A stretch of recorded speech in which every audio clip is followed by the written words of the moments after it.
Magandang umaga po. Kami po ang Angeles. Gusto po namin nag-apply ng scholarship sa pag-aaral ang dalawa naming bata. Ang pangalan niya po, siya si Visman at ito po si Spider-Man. Apo, umpo ka naman dyan, umpo ka. Maayos. Ito po si Yobi. Sa totoo lang po, ang salita niya po, utal-utal. Minsan, hindi siya nakakapagsalita at hindi rin siya nakakaintindi ng mga salita ng Pilipino. Ito naman isa, bulag.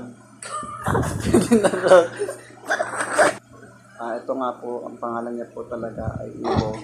Hindi po siya nakakita, bulag. At ito po, bingi. Kailangan po nila mag-aral at saka dapat yung school po matyaga magtuturo kasi minsan itong bulag minsan Ato mo si Tonton eh, si Mama na I love them na. at minsan naman po si Yobi dahil hindi siya nakakapagsalita umiiyak na lang siya bigla kaya po kailangan niyang mag-aral para makapagsalita na siya. Minsan po mabilis siya magkasakit, nangingisay siya, nanginginig minsan.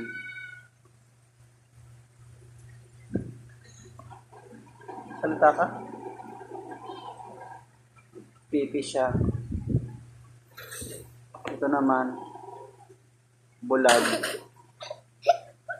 Kamot kami. Ito po si Tonton. At si mama niya ay bingi. Kaya lagi malakas ang boses. Bakit di May sasabihin nga po pala itong anak kong bulag. Nakapagsalita siya. Ano sabihin mo na? namin to bahay?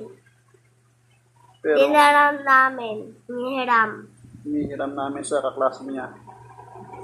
Pangalan. Ang pangalan ng classmate mo? Yun na rin. June.